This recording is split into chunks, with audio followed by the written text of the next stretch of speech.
writing is something that you need to kind of focus on, find time without interruptions for several days, preferably several weeks when thinking about the story as a whole.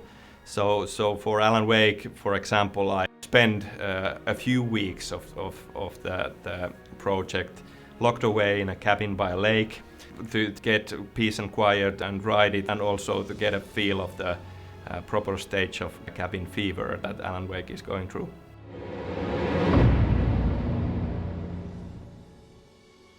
Writing a psychological thriller like Alan Wake has its own challenges. We knew that we wanted to make a thriller. It's a very important part of what Alan Wake is. We didn't want to go into horror or fantasy or science fiction in the sense of having these large monsters coming at you.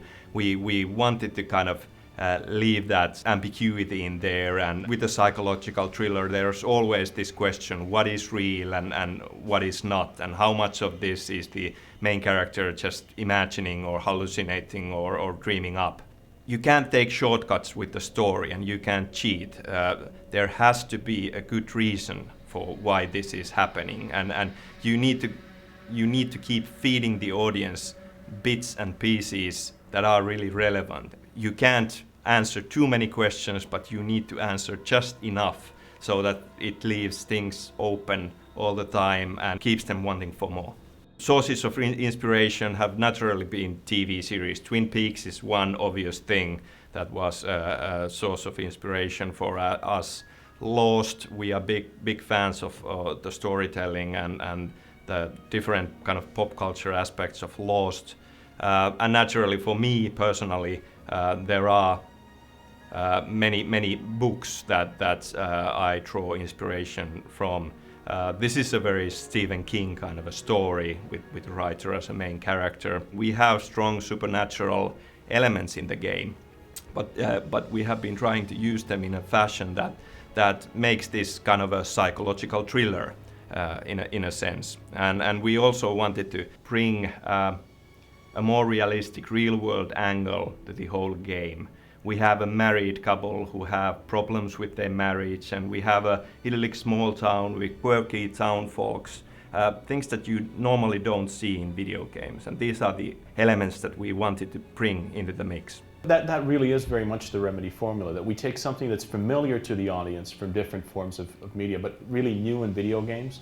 And I think, you know, it is original, but there's certain things that you kind of recognize and they're familiar and comfortable, but really new in video games. For instance, in Max Payne, slow motion is a theme which is in Hong Kong movies a recurring theme.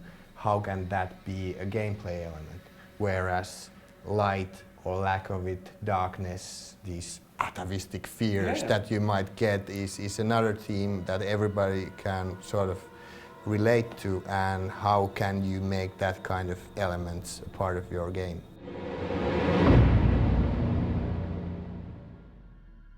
We didn't want to have an action hero as the main character, because that's basically what every action title out there is doing. We wanted an everyman who grows into this role. And that's where kind of the idea of using a writer as the main character came from. I think that every writer puts himself into the story as a whole. I mean, but this is fiction, and this is pretty far out there. So can't really say that there would be that much real connections. I mean, there are small bits. Naturally, you kind of use your own past experience and history. Things like we have a old battered light switch that used to be Alan Wake's childhood toy that now has mystical properties, and by chance as a kid I used to have an old battered light switch, the clicker, as a toy. He's a normal person thrust into an extraordinary situation. He's more of a classic hero than maybe a video game hero. So there's the challenges there of making him feel like a normal person. He's a person that you can believe that is real and could exist in other media outside of games as well. He's a bit like you and I. He's not a superhero. He's not, he doesn't have any special powers. He's just a guy that uses his wits and smart thinking to get through the challenges that face him. As an actor, it's a great character. It's like every actor wants a dark, a troubled, kind of a searching character to play. And this is one of those characters. It's as good as any movie script I've read, and I'm talking about movies that I've not been in. I'm talking about, like, you know, it's really A-list writing. I think it's really, the writing is really, really sharp, and the story is sharp. All games need opposition, and opposition for Alan Wake was one of the toughest things to nail in this game. We went through quite a bit of versions of the Takens. One of the problems there was that style-wise, we want to be in that thriller movie area where you can't use fantastic elements so much. You want to keep it personal, inside your head kind of thing. Did I just see something on that guy? Was he moving? His head is maybe spinning. Am I imagining things? That kind of realm. When we started from thinking this almost supernatural kind of classical enemy in these types of films, I know what you did last summer, kind of a type who doesn't talk much. You never see their faces. You don't understand why they are after you. But the plain truth is that they are, and in order to survive, you have to do your best.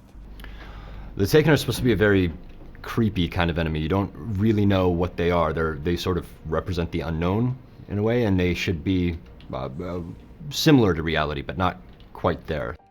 We didn't want to have too much science fiction, too much supernatural, but on the other hand, we felt it had to be real world but slightly off. So it took a lot of iteration, a lot of work to make sure that we nailed it in terms of them being human taken over by this dark presence, yet something malignant and dangerous. We just grabbed some access, went out on the backyard and tried to be scary and tried to go crazy, and took a lot of reference videos with our cameras.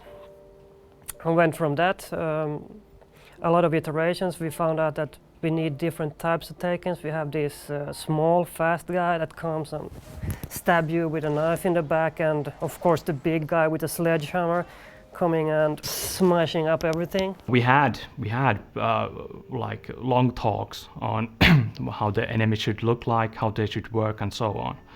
And what we ended up with finally was that the darkness really isn't like an entity on the screen that actively does something against Wake, but it manipulates the surroundings.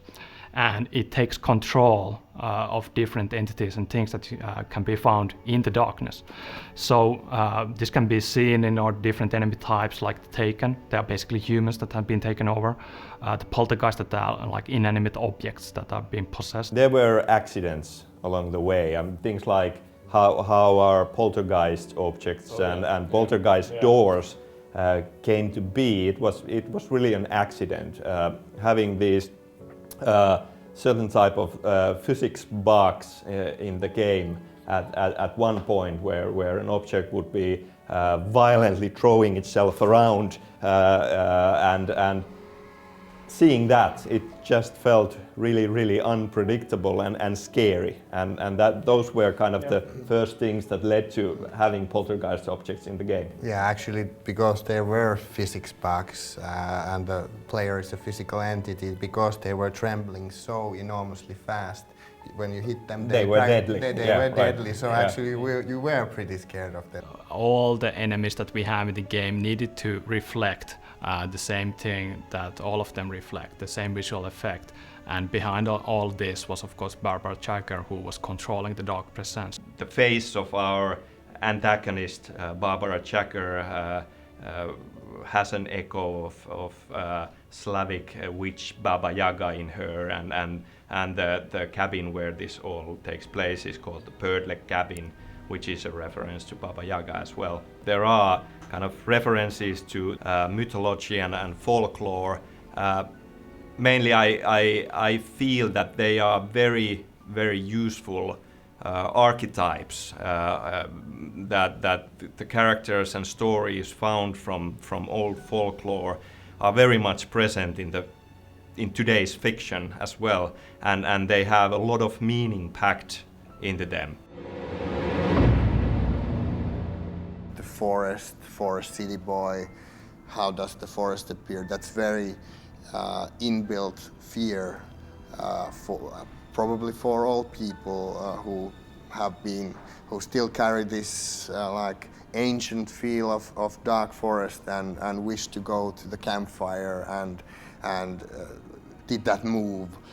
What was that? Like everybody can imagine if fear takes the better of you when you're alone in woods, how you start thinking that all the environment seems to be alive, and sometimes in our game it really is alive, and how there's an axe murderer hiding probably behind each tree. With Alan Wake, the Pacific Northwest is basically the real deal, but it's subjective interpretation of Pacific Northwest. The trees, the machinery, big things are slightly bigger, certain things which are dark are slightly darker, and to bring out that feeling of pressure, the hostile environment. There's quite a lot of fog in Pacific Northwest, especially in the autumn time, which is the time when Wake and Alice are here at Bright Falls area.